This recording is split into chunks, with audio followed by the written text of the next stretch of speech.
जी अस्सलाम वालेकुम स्टूडेंट्स। अच्छा, कल हमने 2 एग्जांपल की थी और आई होप कि आपने इसे घर में रिवाइज कर लिया होगा। आज मैं ले रहा हूँ एक और एग्जांपल, ये लास्ट एग्जांपल है, उसके बाद हम आपकी बुक के सारे क्वेश्चन करेंगे जो हमें 8 या 9 क्वेश्चन गिवन है।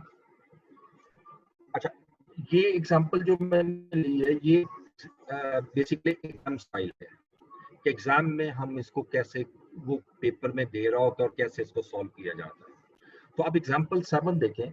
इसमें वो लिखता है balance of allowance for doubtful debts as at 1 January 2015। ये 1 जनवरी 2015 का उसने बैलेंस दिया हुआ है अलाउंस का, जिसमें स्पेसिफिक अलाउंस जो है उसमें निहाद का 16,000 का अलाउंस क्रिएट किया हुआ है जो कि 80% है। अच्छा, इसका ये मतलब नहीं है कि 16,000 जो है वो आपने उससे लेने से ज्यादा है, ठीक है, लेकिन वो जितनी अमाउंट लेनी है उसका 80% जो है वो 16,000 बनता है क्योंकि ये अलाउंस का बैलेंस है। समीर 100% है और 10,000, यानी अब समीर के मुतालिक आप कह सकते हो कि इससे आपने 10,000 ही लेना है और 10,000 का ये आपने अलाउंस क्रिएट किया हुआ है। मलिक 6,000 का अलाउंस है जो सिर्फ 20% है, यानी इसका मतलब आपने उससे काफी ज्यादा रकम लेनी है, लेकिन सिर्फ उसका 20% जो है उसके अगेंस्ट रिस्क है कि आपको शायद ना मिले। और जनरल अलाउंस 5% दिया हुआ है, टोटल अलाउंस जो है वो आपका 47,000 है। अब ड्यूरिंग द ईयर वो लिखता है G Malik was declared bankrupt and only 60% amount was recovered from him, और Nihad was also declared bankrupt and 30% amount was recovered from him. ये दो मैंने अकाउंट इसमें लिए। 31 December 2015 analysis revealed that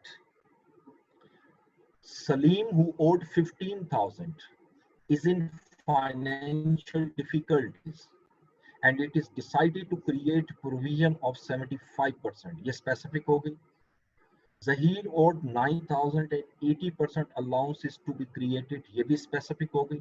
और account receivable balance before any of the above adjustment, यानी इसमें ऊपर जितनी भी है कोई एडजस्टमेंट नहीं हुई है, वो 320,000 है as 31 December 2015। अब आपने रेलिवेंट लेजर्स बनाने हैं for the year ended 31 December 2015। दो लेजर बनेंगे। सबसे पहले हम वही बना लेते हैं, allowance for doubtful dates.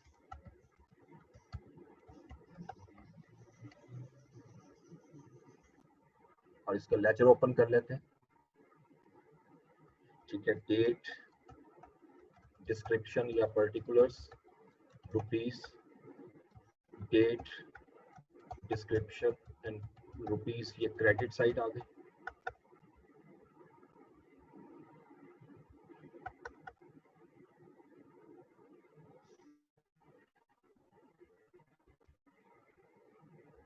Okay, ये डेबिट साइड आ गई आपकी और यहां से हमारी क्रेडिट साइड आ रही है। अच्छा, सबसे पहले हम स्टार्ट लेंगे जी ओपनिंग बैलेंस से। अलाउंस का हमें ओपनिंग बैलेंस गिवन है, हम उसको पुट करेंगे, लेकिन पुट करने से पहले हम दूसरा लेजर भी ओपन कर लेते हैं ताकि वो वैल्यू से अलग है, and that is bad debt expense.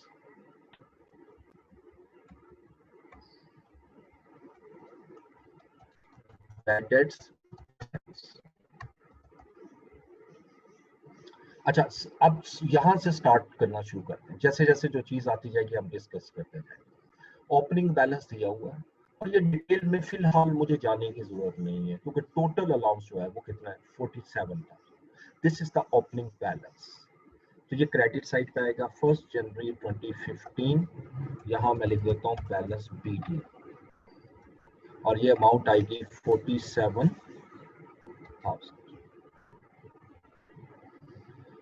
अच्छा, अब इससे आगे वो लिखते हैं during the year Malik was declared bankrupt. Malik bankrupt हो गया है and only 60% amount was recovered from him, और उससे 60% अमाउंट जो है वो हमें रिकवर हो। अब ये बड़े ध्यान से देखना है, जिस पर्सन का नाम ले रहा है, ये चीजें अब मैं नीचे जरा एक थोड़ा सा आपके सामने कुछ लिखूंगा, वो बहुत इंपॉर्टेंट है।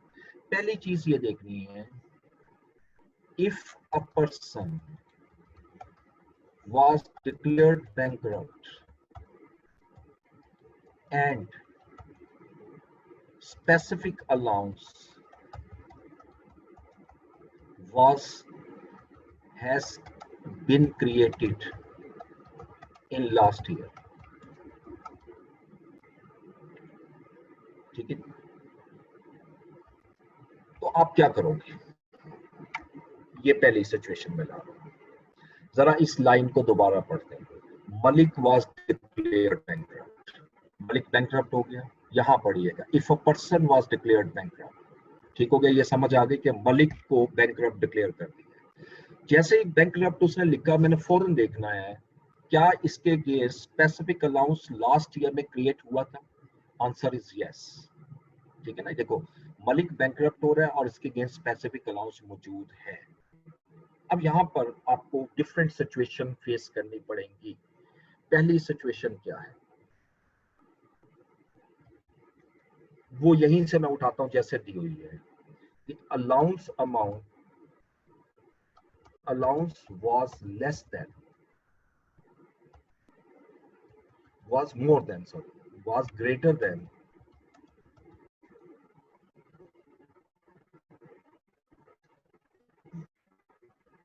बल्कि लेस देन है, ये पहला less than bad debts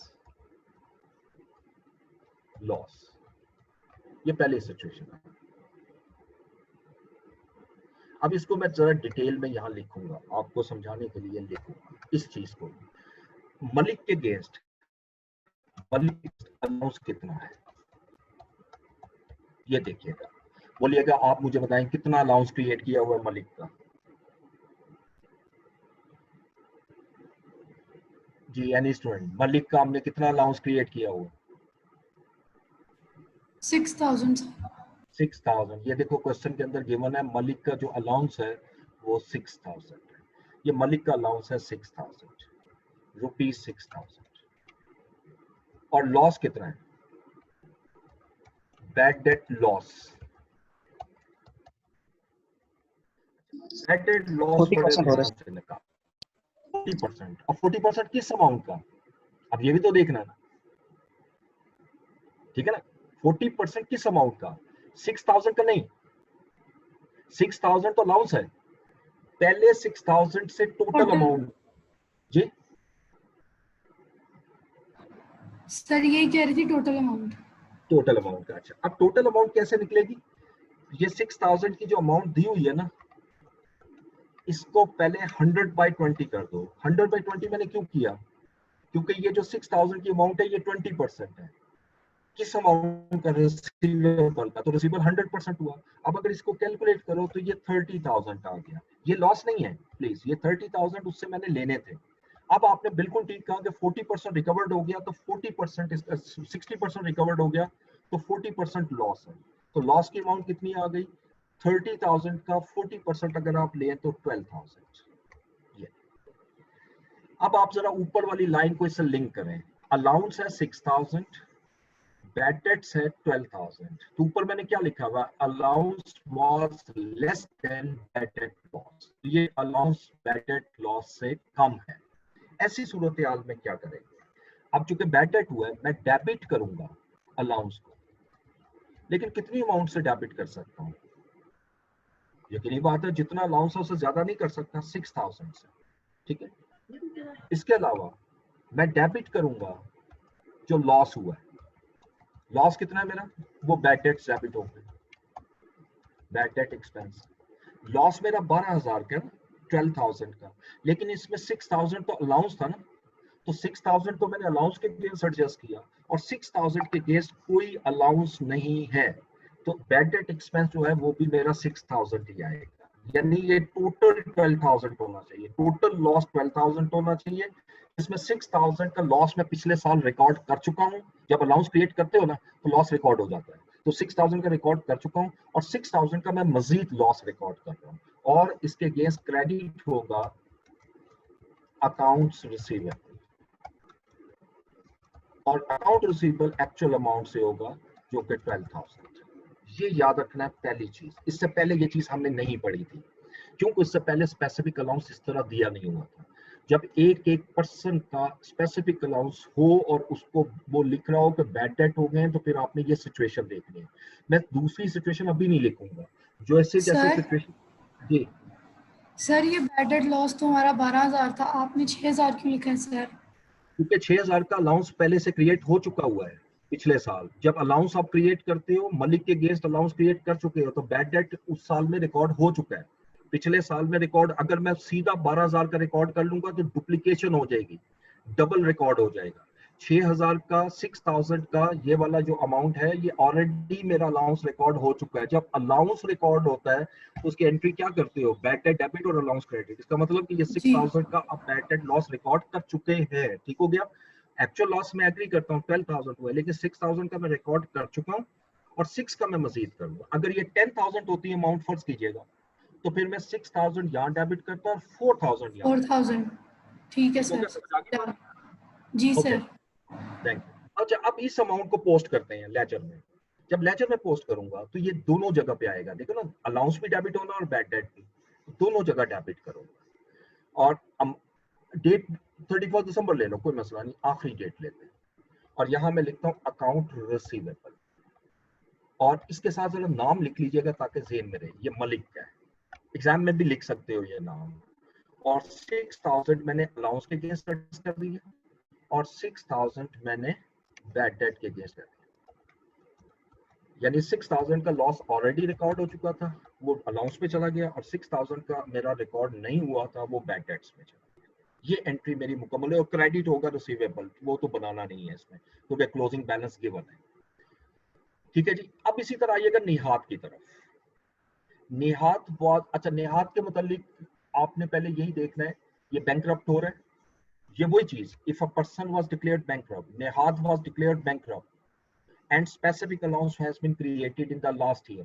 निहात bankrupt हो रहा है और निहात के अगेंस्ट पिछले साल अलाउंस क्रिएट किया हुआ है हमने, कितनी अमाउंट का, 16,000 का। यहाँ अब हमें दूसरी सिचुएशन फेस करनी पड़ेगी, और वो क्या है, वो मैं यहाँ ला रहा हूँ। Allowance was greater than bad debt loss. बिल्कुल ऐसे समझ लो, बिल्कुल ऐसे समझ लो कि अलाउंस आपने क्रिएट किया है 6,000 का, लॉस हुआ है 5,000। ठीक है, तो अब अलाउंस की अमाउंट ज्यादा है और बैड डेट्स की अमाउंट कम है। ठीक है, इस सूरत में अब जरा पहले इस सिचुएशन को देख लेते हैं कि निहात का हमने अलाउंस कितना क्रिएट किया होगा। ये ऊपर देख सकते हैं आप, सबसे ऊपर 16,000 का अलाउंस है। ठीक है, और इसका लॉस कितना हुआ है,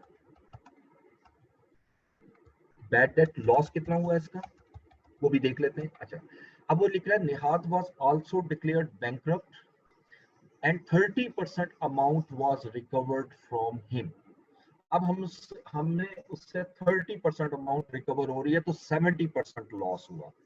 तो 70% में 16,000 का नहीं लूंगा क्योंकि ये 16,000 80% है। पहले इसको रिसीवेबल अमाउंट में कन्वर्ट कीजिएगा, उसी तरह जैसे पहले किया, 16,000 इंटू 100/80, और इसको अगर कैलकुलेट करें 100/80 तो ये 20,000 का आ जाएगा। यानी 20, ये लॉस नहीं है प्लीज, ये 20,000 मैंने उससे लेने थे और इसमें 70% मुझे 30% मिल गए, 70% मेरा लॉस हो गया, और लॉस की अमाउंट आ रही है 14,000। इसका अगर 70% लें तो दैट इज 14,000। जैसे ही मैंने कैलकुलेट किया, आप जरा गौर से देखिएगा, अलाउंस है 16,000 का और मेरा लॉस है 14,000 का। Allowance was greater than bad debt loss, अब ये ज्यादा है।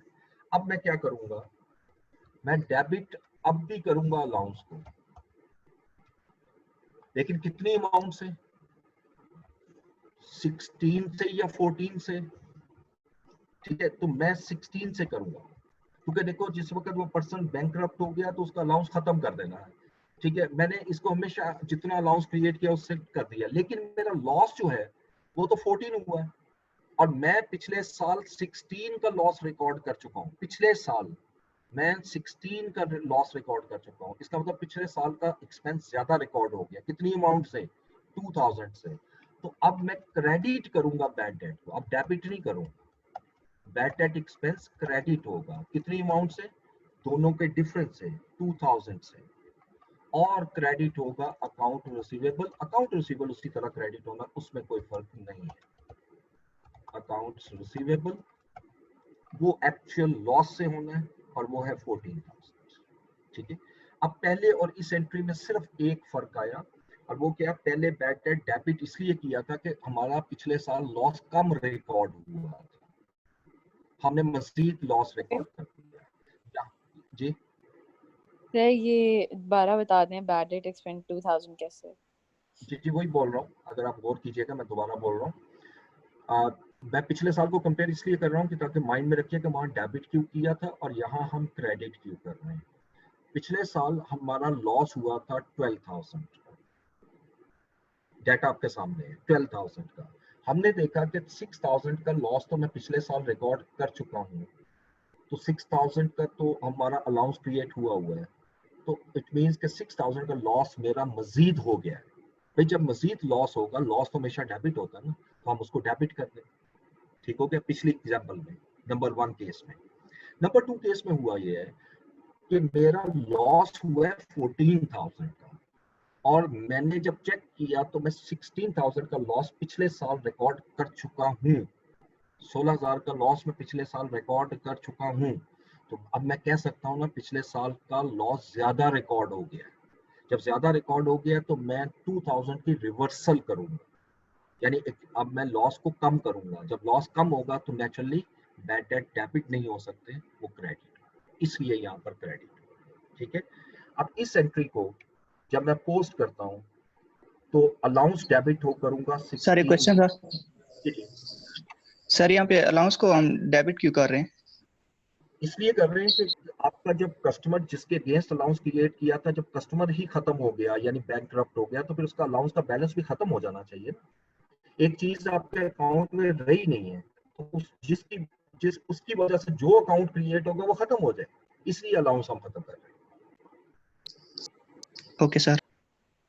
ओके जी, अब मैं यहाँ पर डेबिट करता हूँ 31 दिसंबर 2015 को अकाउंट रिसीवेबल, और कितनी अमाउंट डेबिट करूंगा, अकाउंट रिसीवेबल ऑपोजिट अकाउंट क्या है, नाम क्या है उसका, सॉरी नाम है निहाल।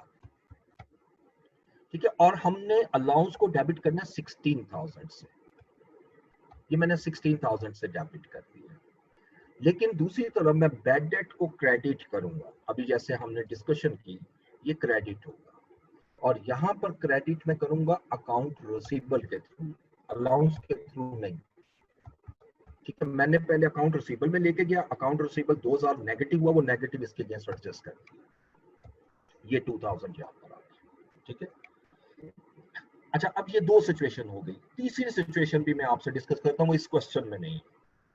Allowance was equal to bad debt loss, ये सिंपल है। यानी क्या मतलब हुआ, जितना आपने अलाउंस क्रिएट किया था उतना ही लॉस हुआ है। मिसाल के तौर पे कस्टमर है मिस्टर ए, आपने उसके अगेंस्ट 2,000 रुपीज का अलाउंस क्रिएट किया, इस साल वो बैड डेट हो गया और 2,000 का ही लॉस हुआ।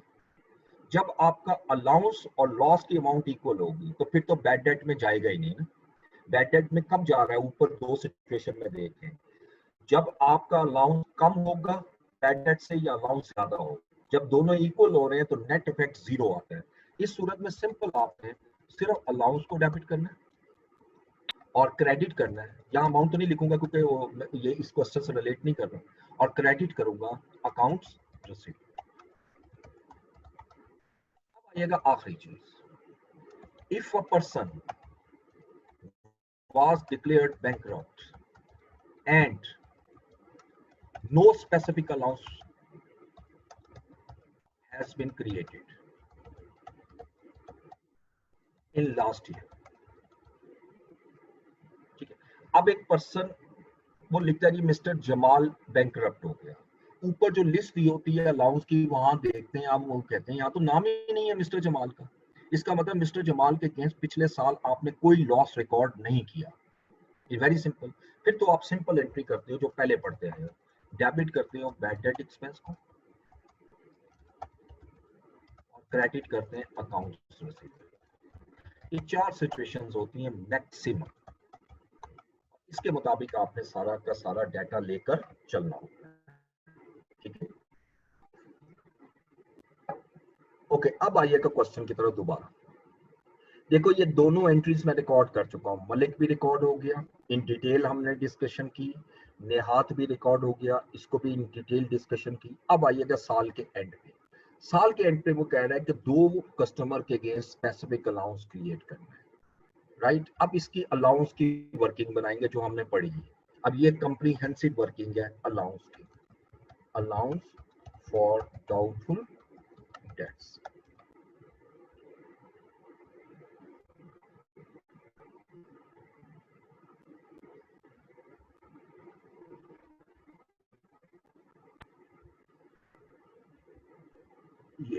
ये 2 कॉलम मैंने खुद बनाए हैं।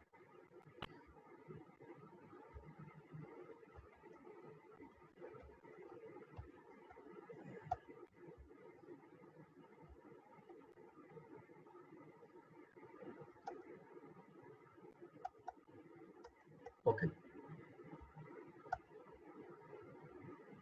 यहाँ पर हम लिख लेते हैं रुपीज और रुपीज।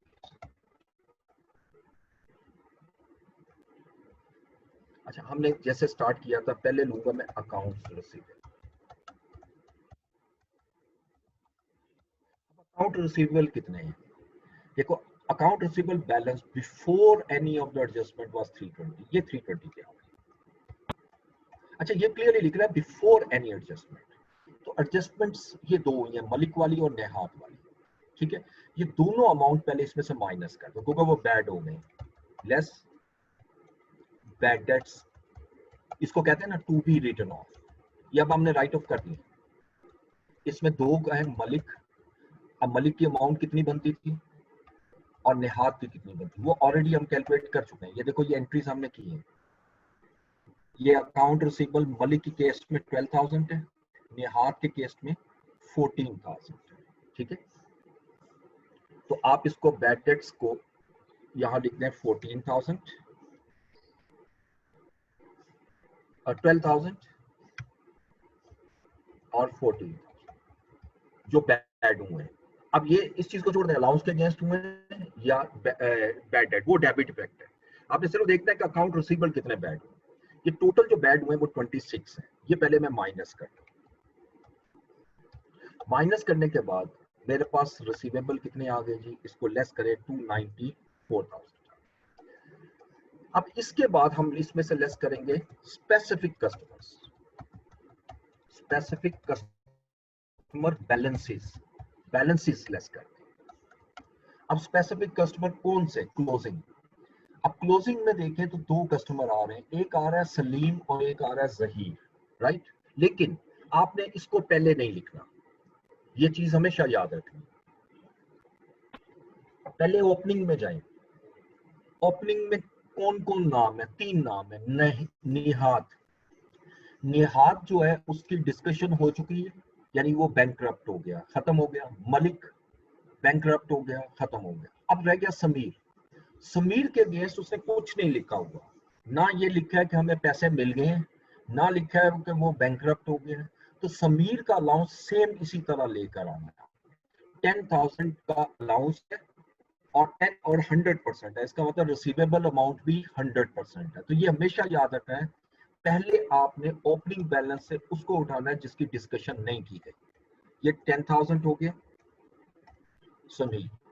उसके बाद आप क्लोजिंग में आइए। क्लोजिंग में एक दिया हुआ है सलीम, समीर के बाद सलीम। सलीम को कह रहा है हु ओड 15,000, 15,000 लेने हैं, 15,000 लिया, सिर्फ बैलेंस उठाने हैं, बाकी छोड़ दें। इसी तरह तीसरा आता है जहीर।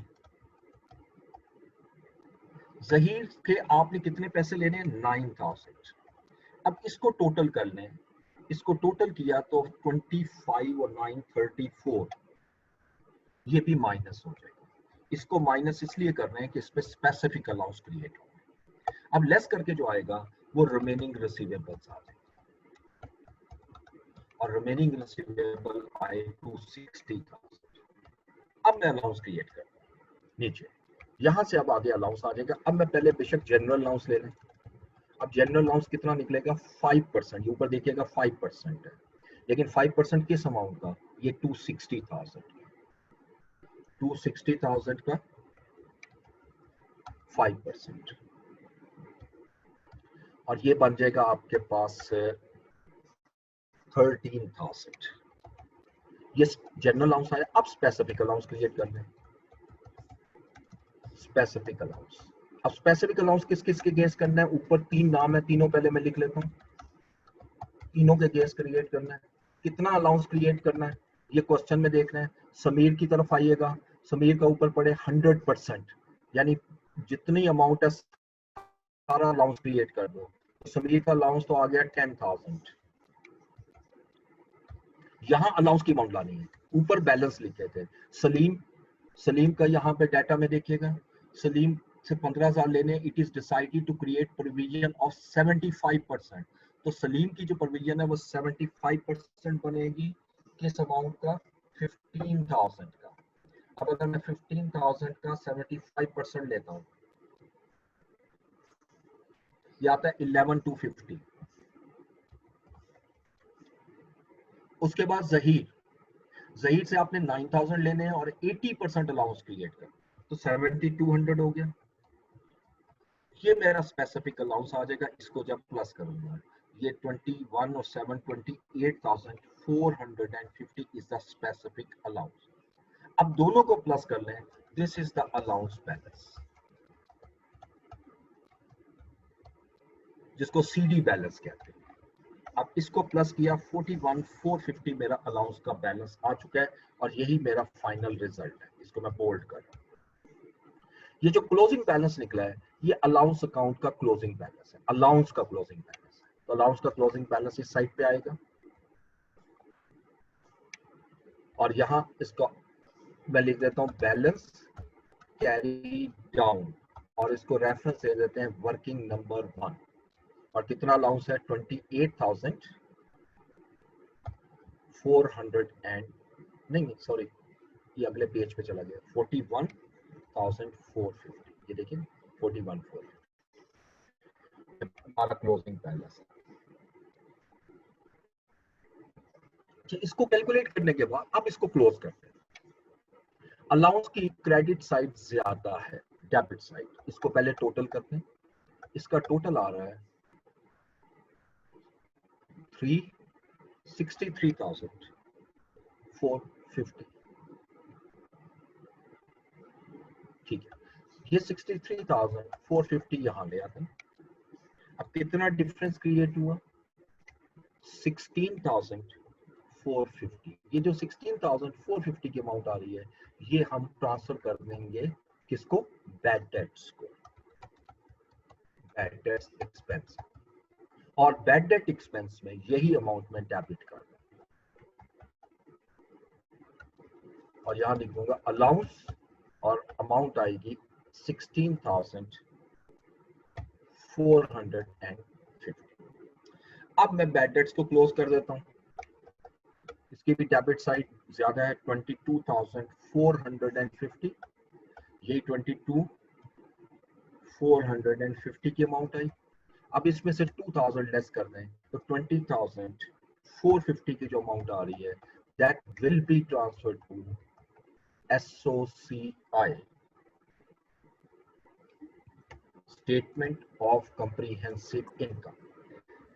मैंने आपको एक चीज पहले भी बताई थी, इसमें 3 डिफरेंट मेथड्स होते हैं कैलकुलेट करने, लेकिन एक चीज याद रखनी है, कोई भी मेथड यूज करो ये जो फाइनल आंसर आ रहा होता है ना ये इक्वल आता है, चाहे जिस तरह मर्जी यूज करो। सर एक्सक्यूज मी, अब जैसे जी सर ये जो 41,450 की अमाउंट आई है बैलेंस शीट में, सर इसका दोबारा बता दें एक दफा। ये जो कैलकुलेशन बता दो इसकी क्या बताऊं आपको? सर मतलब कि ये अमाउंट हमने यहाँ पे क्यों पुट की है 41,450 वाली? अच्छा यहाँ पे ठीक है। बेसिकली ये अलाउंस है। जैसे ये ओपनिंग अलाउंस दिया हुआ, allowance is the combination of 2 allowances, specific और जनरल। ठीक है, जितना भी आप अलाउंस क्रिएट करते हैं उस अलाउंस को आप हमेशा बैलेंस में लिखते हैं, यानी ये एस्टिमेटेड लॉस है अगले साल का, नेक्स्ट ये इस साल का लॉस नहीं है, ये याद रखिएगा। लेकिन प्रूडेंस के मुताबिक हम इसको इस साल रिकॉर्ड करेंगे एज पर प्रूडेंस कॉन्सेप्ट। तो ये इस वजह से हम इसको क्लोजिंग बैलेंस लिखेंगे यहाँ पर, और इसका जो डिफरेंस आएगा वो बैड डेट्स को चार्ज, वो इंक्रीज और डिक्रीज की प्रोविजन। Okay sir. ये एक कॉम्प्रिहेंसिव क्वेश्चन था और ये आप लोगों के लिए बहुत अहम है। इस क्वेश्चन को बहुत अच्छी तरह करना है, एक दफा, दो दफा, तीन दफा आपने इसका कॉन्सेप्ट क्लियर करना है। और ये खास तौर पे जो आखिरी मैंने ये 4-5 चीजें लिखी हैं ये बहुत जरूरी है, ठीक है। इसको आपने अच्छी तरह कर लेना है। ये दोनों मैं कंडीशंस को राइट कर रहा हूँ, एक बैंकरप्ट और स्पेसिफिक अलाउंस। ये प्लीज ऑडियो म्यूट कीजिएगा। सादिया जमील, आपके ऑडियो ऑन है।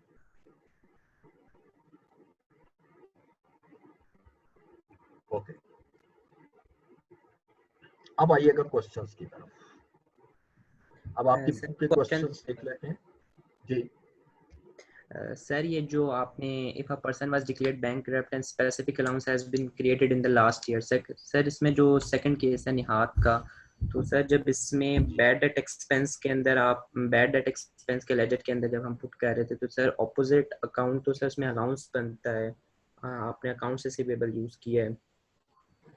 जी जी, अच्छा, अब जो आप बात कर रहे हैं ना वो जरा कॉम्प्लेक्स हो जाएगा, मैं फिर वो भी कर देता हूँ। उसमें हम ये करते हैं कि अगर आप यहाँ अलाउंस लिखना चाहते हो यहाँ पर, ठीक है, तो फिर यहाँ पर पहले 14,000 अलग लिखो, ठीक है, और 2,000 अलग लिखो।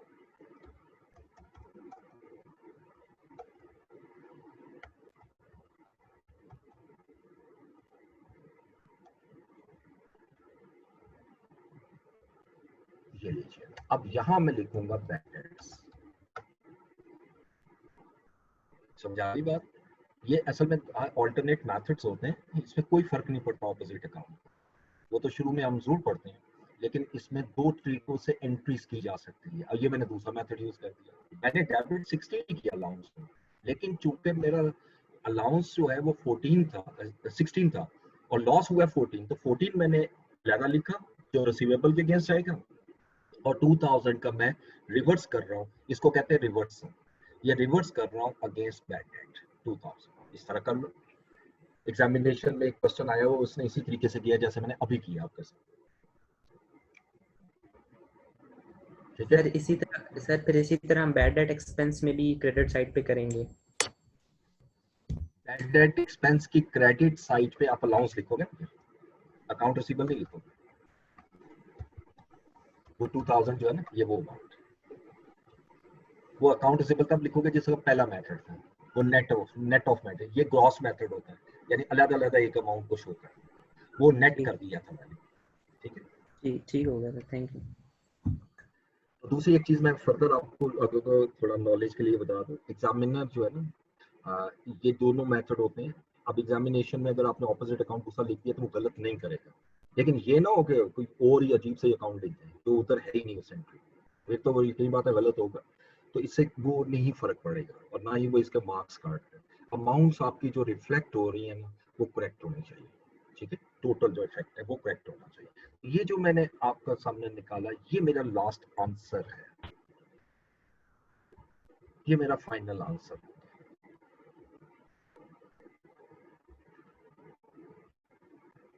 ले जी, अब मैं आता हूँ जी नेक्स्ट क्वेश्चंस की तरफ। आपके बुक पे,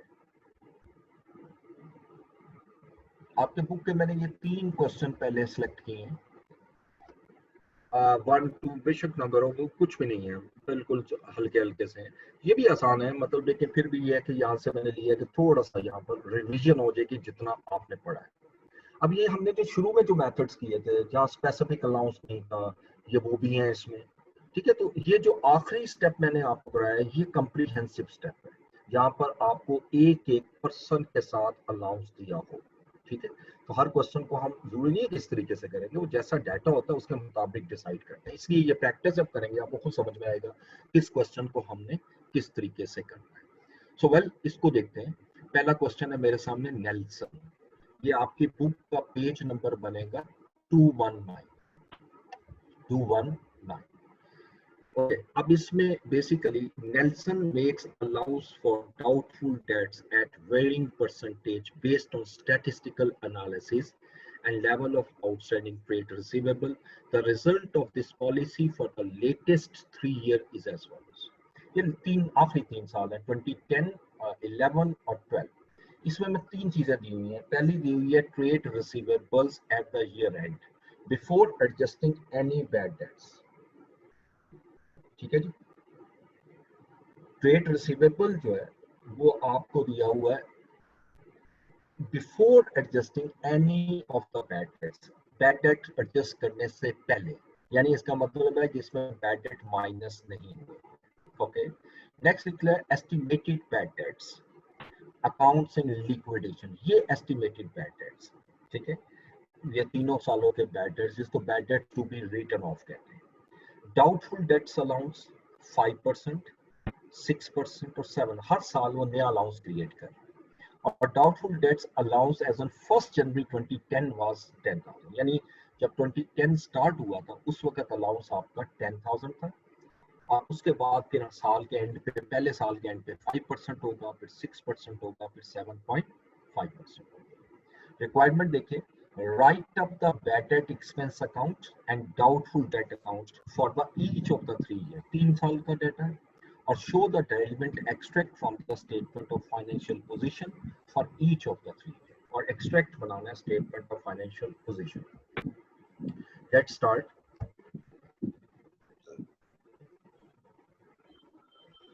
इसी से नीचे आते हैं।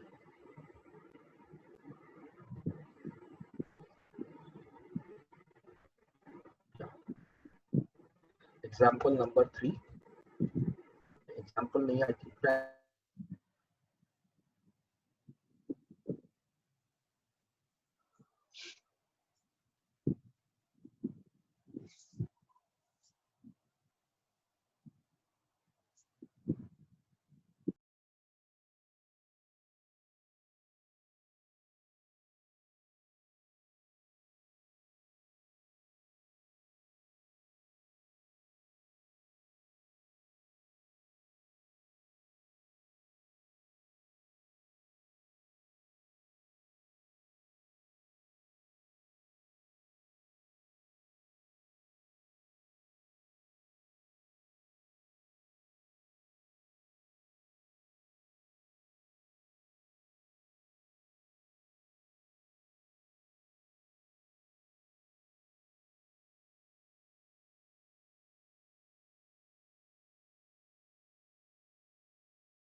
जी जी, क्लास कंटिन्यू है, 1 मिनट रुक जाएं आप लोग सारे।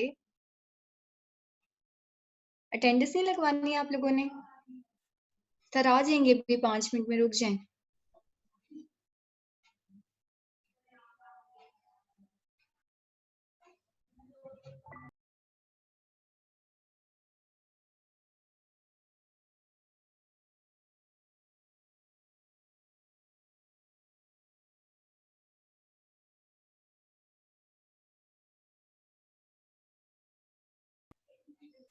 जी अभी 5 मिनट से वेट करना है आप लोगों ने, ठीक है? सर का इंटरनेट इशू है, तो उतनी देर में आप लोगों की जो है वो अटेंडेंस मार्क कर लेती हूँ।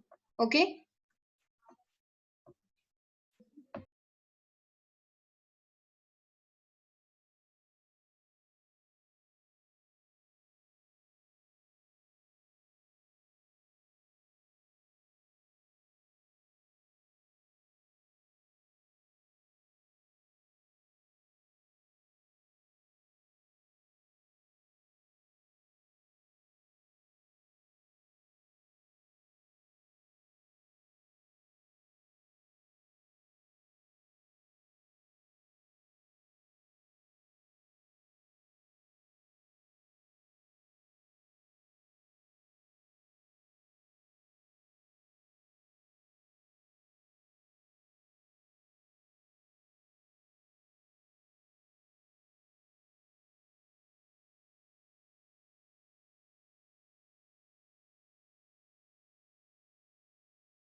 Attendance please. Abdullah Abbas.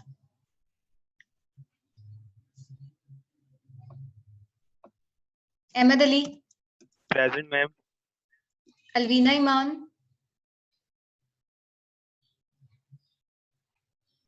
Alvina Iman. Akil Tabassum. Present. Aisha Waqas. Aisha Waqas. Bushra Mehboob.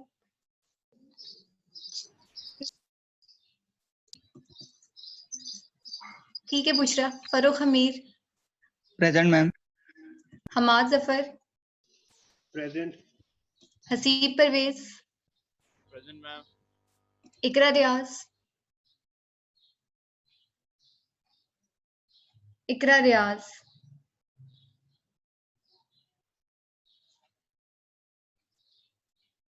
जी इकरा रियाज है कि नहीं है? किंजा बसीरत. मौजम भट्टी. Mohammad Abdullah. Present, ma'am. Mohammad Imran. Present.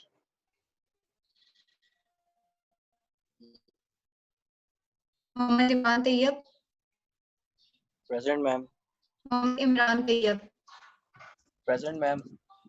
Imran आपका टेस्ट मुझे रिसीव नहीं हुआ, काइंडली आप वो भी भेज दें मुझे. मैम आपको सेंड की. मोहम्मद अवैस आसिफ. Present, ma'am. इनको मुझे रिसीव नहीं हुआ, मैंने आपको मेल सेंड किया, वो 1 मिनट आप देख लीजिएगा. समीर असलम. ठीक है ma'am. Present. Sameer Aslam. Present.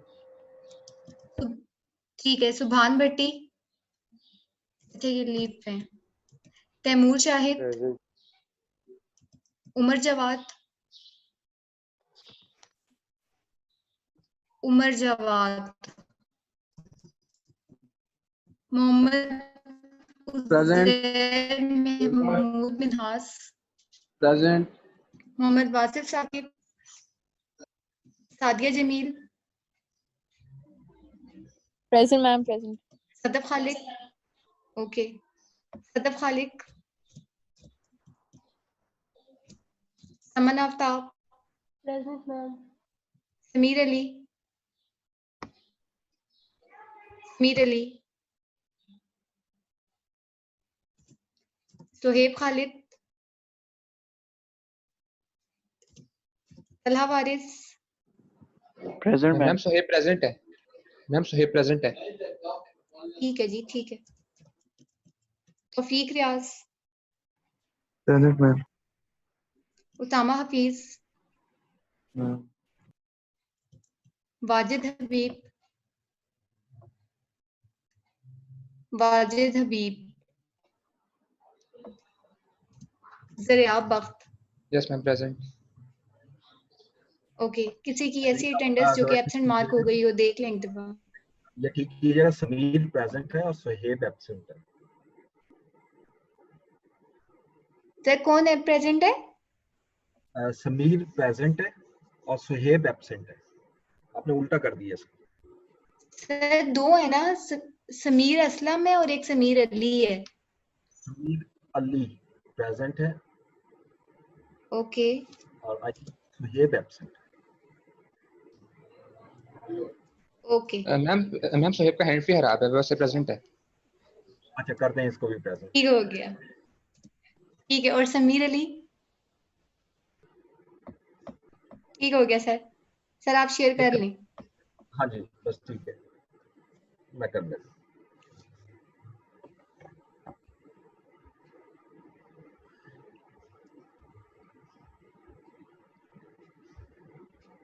Okay students, तो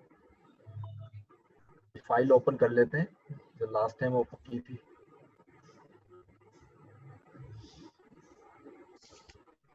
बैच 6.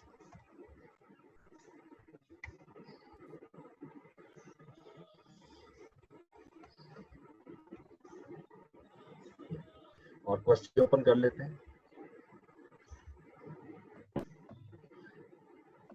आज ये नेट का सुबह से पता क्या मसला हुआ है, बार बार ड्रॉप हो रहा है। ओके, तो यहाँ आइएगा। तो ये मैं वो कॉपी कर रहा था लेजर्स को, ये मैंने कॉपी किया और अब इसको हम खत्म कर देते हैं वैल्यूज को,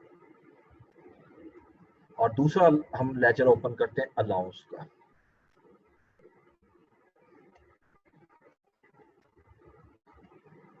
अलाउंस फॉर डाउटफुल डेट्स।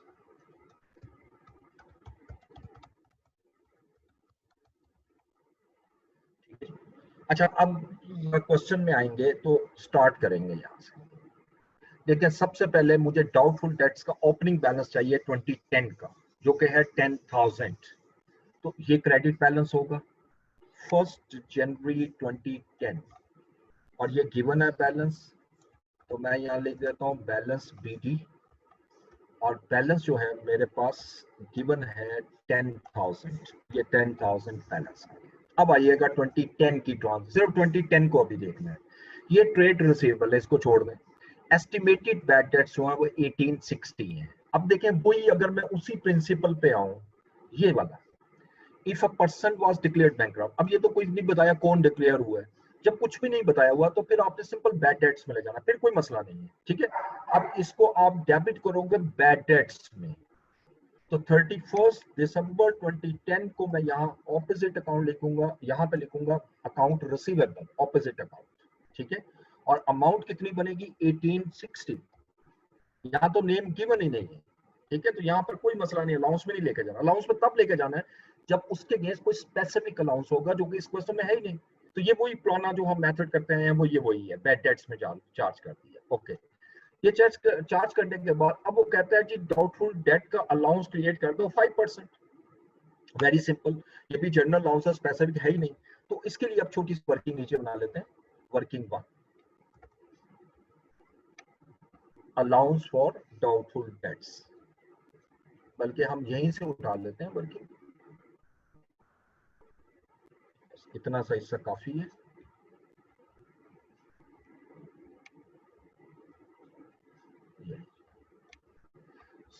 मैं यहाँ पर एक कॉलम का इजाफा और कर देता हूँ। असल में ये मैंने 3 कॉलम इसलिए बनाए कि ये 2010 का कॉलम आ गया, और ये रुपीस आएगा 2011 का, और ये रुपीस आएगा 2012 का। तो इस वक्त तो मैं सिर्फ कैलकुलेट कर रहा हूँ 2010। अब क्वेश्चन के मुताबिक हमें अकाउंट्स रिसीवेबल कितने दिया, सिर्फ 2010 का भी वैल्यू ले रहा हूँ। 2010 में है 196,860, ठीक है। अब इसमें एस्टिमेटेड बैड डेट्स, और ये लिखता है before adjusting any bad debt, यानी ये वाले बैड डेट इसमें से माइनस नहीं हुए, ये bad debt to be written off कहलाते हैं। इसमें से लेस कर दो, bad debts to be written off, और bad debt to be written off कितना है जी हमारा 1860, ये हमने राइट ऑफ किए। अब राइट ऑफ करने के बाद जो बैलेंस आ रहा है वो हमारा आएगा 195,000। अब मैंने इस पे अलाउंस क्रिएट कर देना है, और अलाउंस आएगा आपका कितने परसेंट, 5%, क्योंकि हर साल का मुख्तलिफ है ना, 5%। तो 195,000 का 5% लीजिएगा, ये आ जाएगा 9,750। बस इतनी सी कैलकुलेशन है। ये जो अब मैंने बैलेंस निकाला है, ये बैलेंस कैरी डाउन है, अलाउंस बैलेंस कैरी डाउन। अब कैरी डाउन बैलेंस जो है वो यकीनन इस साइड पे आना है। 31 दिसंबर 2010 मैं यहाँ लिख देता हूँ balance carry down, working number 1, और कितनी अमाउंट आ रही है 9,750, राइट। अब देखते हैं कि आपका अलाउंस का डिफरेंस कहाँ पे आ रहा है। ये क्रेडिट साइड ज्यादा है, यही टोटल यहाँ लिख लेते हैं 10,000। अब डिफरेंस कितना आ गया 250 का, ये 250 का मैं डिफरेंस कहाँ ट्रांसफर करूंगा, बैड डेट्स में, ठीक है। ये आ जाएगा bad debt expense, bad debts में, और बैड डेट्स की क्रेडिट साइड पे आएगा 31 दिसंबर 2010, और ये ऑपोजिट अकाउंट आ जाएगा अलाउंस, और अमाउंट आएगी इसकी 250। और ये जो अमाउंट आ रही है, देखो मैंने आपको पहले भी बताया, फिर रिपीट कर रहा हूँ, जो अलाउंस में बैलेंसिंग अमाउंट डेबिट साइड पे आती है बैड डेट्स की, वो डिक्रीज इन अलाउंस होता है।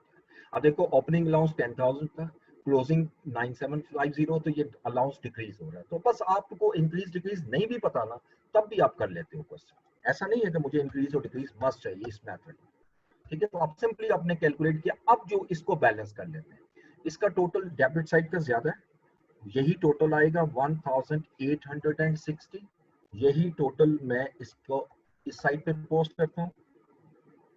अब इसका डिफरेंस लेते हैं, डिफरेंस कितना आया 1610, ठीक है। ये जो अमाउंट आ रही है ये मैं ट्रांसफर कर दूंगा किसको, SOCI को, ठीक है 1610। और जैसे हमने किया था, ये मेरा चूंकि फाइनल आंसर होता है इसलिए मैं इसको जरा प्रोमिनेंट कर रहा हूँ, इटैलिक बोल्ड के अलावा रेड कलर में, ताकि आपको पता हो कि ये बैलेंस अमाउंट है। ये मेरा पहला साल मुकम्मल हो गया। 1610 अमाउंट जो है वो मेरी स्टेटमेंट ऑफ कॉम्प्रिहेंसिव इनकम में ट्रांसफर हो चुकी है। ये 2010 का अकाउंट था।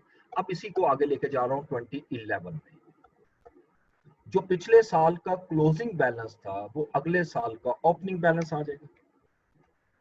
और अब ओपनिंग बैलेंस जो है मेरा वो आएगा 9750। और यहाँ रेफरेंस देने की जरूरत नहीं होती वर्किंग, क्योंकि ये वर्किंग ऑलरेडी बनी हुई है ना, तो यहाँ जरूरत नहीं होती। तो 9750 आपकी अमाउंट आ गई, क्योंकि ये मैं पिछले बैलेंस से उठा रहा हूँ। ओके, अब इसी तरीके से जरा इस साल में देखते हैं क्या हुआ। ये रिसीवेबल है और ये bad debts to be written off है 1020। तो इसको भी वो राइट ऑफ कर दो, क्योंकि कोई स्पेसिफिक अलाउंस नहीं है। ये 1020 हमारा कहाँ जाएगा, बैड डेट्स में। 31 दिसंबर 2011 ऑपोजिट अकाउंट, अकाउंट रिसीवेबल, और अमाउंट आएगी 1020, ठीक है जी। ये अमाउंट हो गई। उसके बाद फर्दर वो कहता है जी अलाउंस 6% है। अब इसकी वर्किंग बनाते हैं। यहाँ पर मेरे रिसीवेबल्स कितने हैं 1501020, और इसमें से जो bad debts to be written off है वो लेस कर दो 1020। अब मेरे पास रिसीवेबल आ गए 150,000। अब 150,000 का मैंने कितने परसेंट क्रिएट करना है, 6%। इसका 6% अगर आप कैलकुलेट करोगे ये 9,000 रुपीज आएगी। अब ये 9,000 मेरा क्लोजिंग बैलेंस हो गया अलाउंस का। उसी तरीके से अलाउंस का क्लोजिंग बैलेंस लिखता हूं, बैलेंस कैरी डाउन और वर्किंग नंबर 1। अलग अलग वर्किंग की यहाँ जरूरत नहीं है, मैंने इकट्ठी इसलिए कि कॉलम बना दिए है, इससे एग्जाम में टाइम बचता है। और ये 9,000 की अमाउंट आ गई मेरी यहाँ पर 9,000। अच्छा, जैसे ही मैंने इसको रिकॉर्ड किया, अब इसको मैं बैलेंस करता हूँ। अगेन क्रेडिट साइड ज्यादा है 9,750। ये अमाउंट मैं यहाँ ले आता हूँ और इस अमाउंट में से जो बैलेंस आएगा वो मैं ट्रांसफर कर दूंगा बैड डेट्स।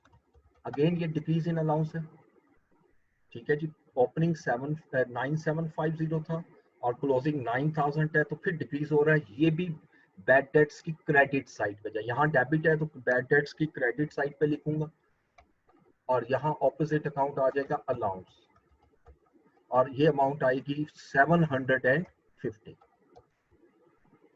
ठीक है।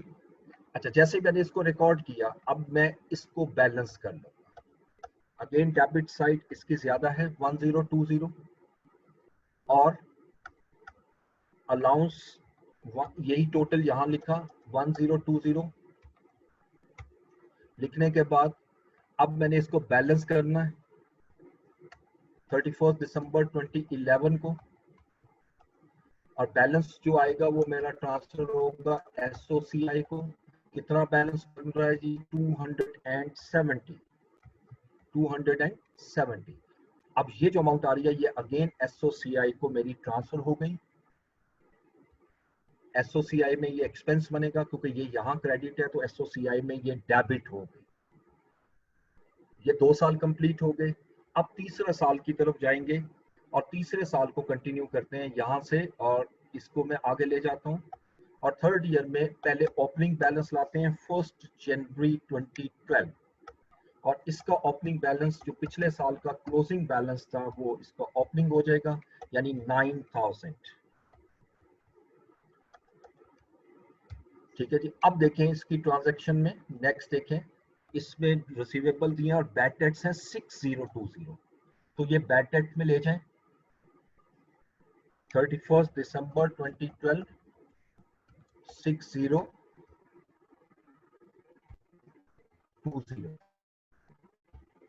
ठीक है। अब मैं अलाउंस की कैलकुलेशन करता हूँ, क्लोजिंग बैलेंस चाहिए, तो रिसीवेबल मेरे पास दिए हुए हैं जी 216020, इसमें से मैं लेस करता हूँ 6020 bad debts to be written off, इसको लेस किया तो ये 10,000 आ गया और अब 10,000 का मैं लूंगा कितने परसेंट, क्वेश्चन में देखिए 7.5%। आप कैलकुलेटर पे कैलकुलेट करते हैं 10,000 का 7.5% विच इज 15,750। ये क्लोजिंग बैलेंस आ गया अलाउंस का, जो अलाउंस के यहाँ लिख देंगे 31 दिसंबर 2012 closing balance carry down working number 1 और अमाउंट आ रही है 15,750। 15,750। अच्छा, अब ये रिकॉर्ड करने के बाद अब इसको बैलेंस करें जिसका पहले किया, ये अब यहाँ पर ये वाली साइड बढ़ी है, इससे पहले डेबिट साइड क्रेडिट साइड ज्यादा आ रही है, इसको टोटल किया, यही टोटल इक्वल के इस साइड पे लाएं। अब जो डिफरेंस आ रहा है वो आ रहा है 6,750, ये डिफरेंस मैं ट्रांसफर कर दूंगा किसको, बैड डेट एक्सपेंस को, और ये जो बैड डेट एक्सपेंस को मैंने यहाँ क्रेडिट किया तो बैड डेट एक्सपेंस में जाकर मैं इसको डेबिट भी कर दूंगा, इससे पहले ये क्रेडिट होता रहा है, और अलाउंस, और ये अमाउंट आएगी 6,750।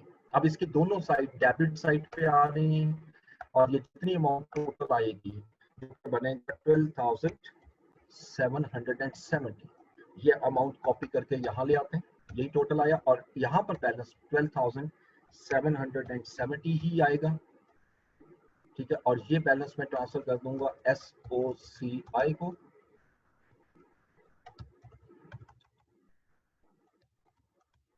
और ये डेट होगी 31 दिसंबर 2012। अब ये जो अमाउंट आई है इसको अगेन प्रोमिनेंट कर देते हैं, जो फाइनल आंसर है।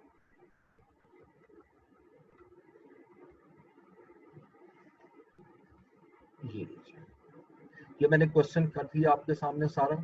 अब ये जरा प्लीज आपने घर पे दोबारा करना है कॉपी पे, ठीक है, खुद करें, और ये चीज जो मैंने लिखी है इसको अच्छी तरह करें। इसके अलावा अब मैं आपको होमवर्क के लिए अगला क्वेश्चन दे रहा हूँ फ्लेंजर। ठीक है, ये इजी है, ये भी आपसे हो जाएगा। इससे अगला जो है ना वो लाजमन मैंने खुद करवाना है, कल इंशाल्लाह हम करेंगे होमवर्क से, वो क्वेश्चन कल करेंगे हम होमवर्क और एक और ले लेंगे। ठीक है, तो इसको जरा रिवाइज कर लें और फिर कल इंशाल्लाह डिस्कस करते हैं। ठीक है जी,